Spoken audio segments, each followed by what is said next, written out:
Hello everyone, it's Shane Kanto, your Wasteland reviewer, and I'm here to review Dormouse, this new neo-noir from writer, director, and actor Avan Jogia, who's in this film in a supporting role, but this focuses on Haley Law's mouse, who works at a burlesque show and wants to be a comic book writer, who winds up having to try to hunt down the people that keep kidnapping her fellow performers at this club.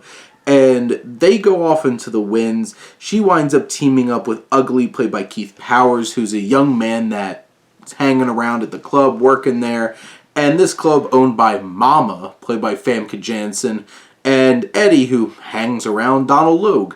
And you have this cast of characters, and, you know, I think they all really work in that interesting kind of noirish kind of way with each of these characters. And I do think that they're a fun group of characters to enjoy, and I think Law gives like a steely, cool performance as Mouse, who is an intriguing and engaging main character.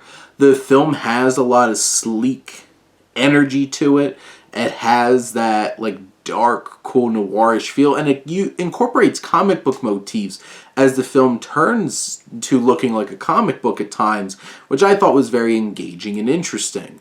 Now, narratively, I do feel like this film kind of leans into some expected beats that you're going to find, and you might not be fully surprised at what you see along the way. Of course, there's a budding connection between Mouse and Ugly.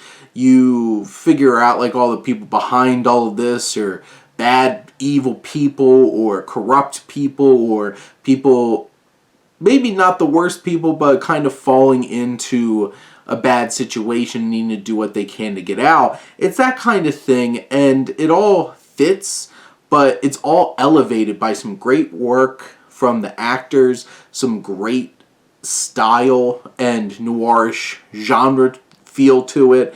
And when it all comes together, this is an engaging and interesting little film that I think really grabs your attention.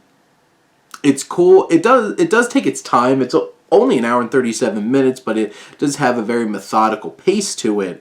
But every shot's cool and engaging.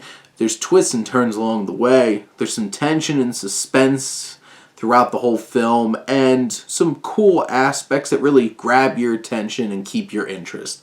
So this little neo-noir is definitely worth your time, and one of my favorite films that I've watched so far in 2023 that's been released in the new year, so give this one a watch on VOD. But those are my thoughts on Dormouse. Let me know what you think, and let's talk some movies. But thank you as always for tuning in and supporting your Wasteland reviewer.